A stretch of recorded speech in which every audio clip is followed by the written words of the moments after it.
आ गया है वापस किष्किंधा लौटने का। चलो वानर वीरों, आगे बढ़ो। चलो वानर वीरों, चलो आगे बढ़ो। कुछ तो करना होगा, किंतु यहां से जा भी नहीं सकता मैं। क्या करूं मैं? किसी ने महाराज सुग्रीव की मति को फेर दिया है। अवश्य ही किसी आसुरी माया के प्रभाव में है महाराज।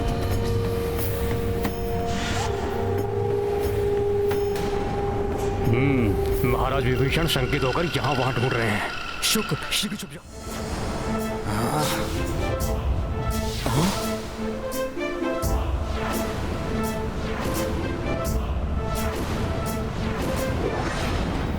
हनुमान, हट जाओ मेरे मार्ग से। इस आसुरी माया के प्रभाव को नष्ट करने के लिए मुझे योग विद्या का सहारा लेना होगा। ये दिव्य आभा असहनीय हो रही है। ये क्या है महाराज सुग्रीव पर? ये कैसी छाया?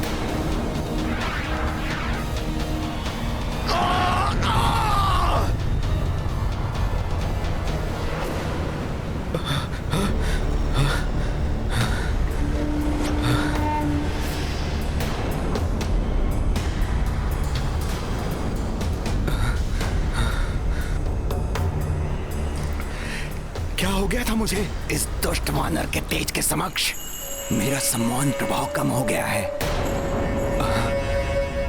प्रतीत हो रहा है जैसे महाराज सुग्रीव की तंद्रा टूट गई हो। कैसे हुआ ये? युवराज अंगद, जिस व्यक्ति के मूलाधार चक्र आदि सातों कुंडलियां जागृत हो जाती हैं, वो असीम तेज से संपन्न हो जाता है। उसके समक्ष कोई भी आसुरी शक्ति टिक नहीं पाती। प्रभु श्री राम से भेंट करने के उपरांत हनुमान के भी सातों चक्र जागृत हो गए थे। मैं यहाँ रथ पर?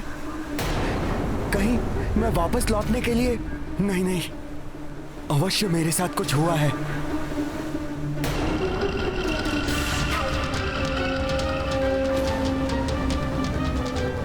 दोनों वही राक्षस हैं जो वानर का रूप धारण किए हुए हैं।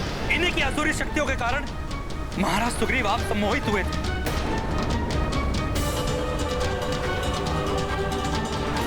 और अपनी समस्त सेना को वापस लौटने का आदेश दे रहे थे। भागकर कहां जाओगे सखा?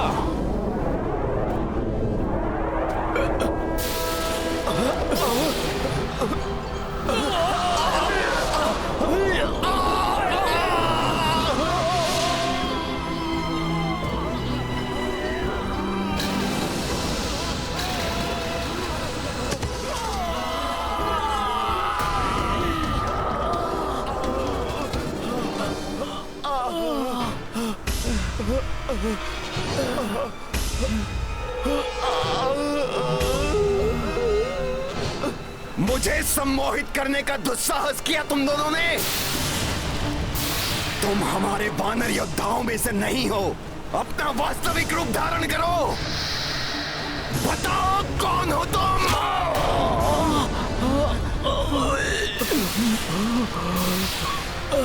मेरे समक्ष तुम्हारी माया नहीं चलेगी।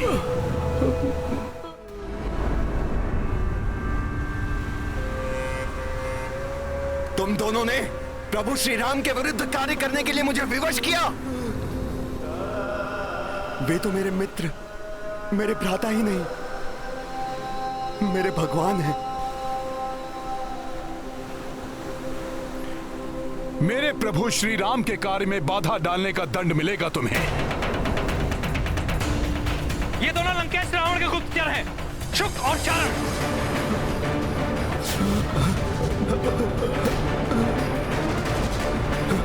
इन दुष्टों को यही दंडित कीजिए। मार दो इन्हें।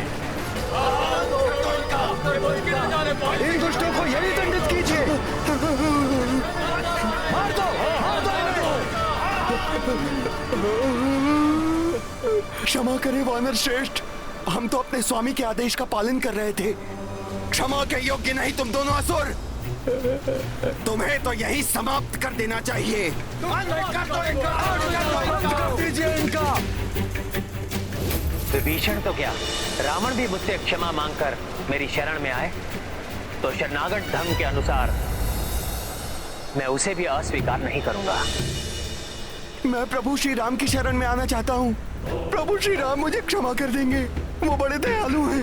नहीं, ये दोनों छल कर रहे हैं। प्रभु की सहृदयता और उनकी नीति का लाभ लेना चाहते हैं ये दोनों। नहीं नहीं नहीं नहीं, ऐसा नहीं है, ऐसा नहीं है। मैं इन धूर्तों को अब नीति सिखाता हूँ। सारा छल, सम्मोहन, माया सदा के लिए भूल जाएंगे ये धूर्त। इनका यही अंत कर दो। रुक जाओ सब, रुक जाओ।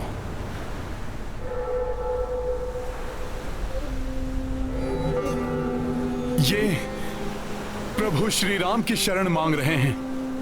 ऐसे में हम इनका वध करके प्रभु श्री राम की छवि धूमिल नहीं कर सकते।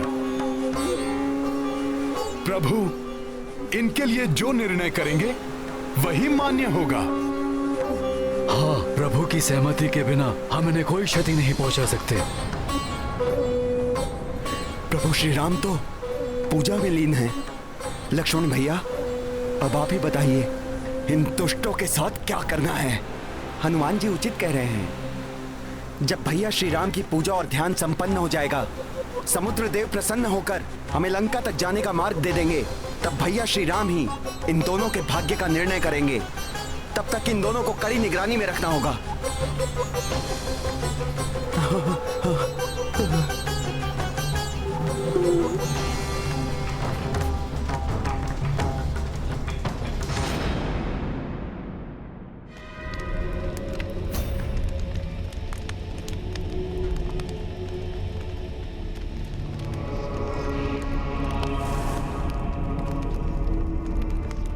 अब तो हवन सामग्री भी समाप्त हो गई माता, किंतु आपके दर्शन नहीं हुए।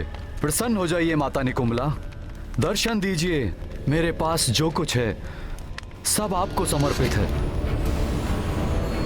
ओम ह्रीं क्लीं चामुंडाय विच्चे। ओम ग्लौं हुं क्लीं जूं सः।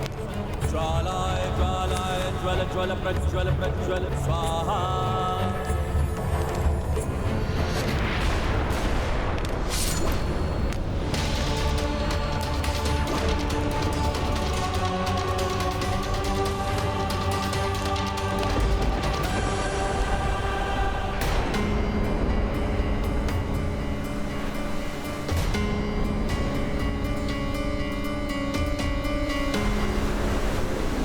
हनुमान जी, भैया श्री राम की पूजा अपने चरम पर पहुंच रही है, किंतु समुद्र देव पर इसका कोई भी प्रभाव होता दिखाई नहीं दे रहा। मैं भी यही सोच रहा हूं भ्राता लक्ष्मण। अभी तक समुद्र देव ने दर्शन क्यों नहीं दिए?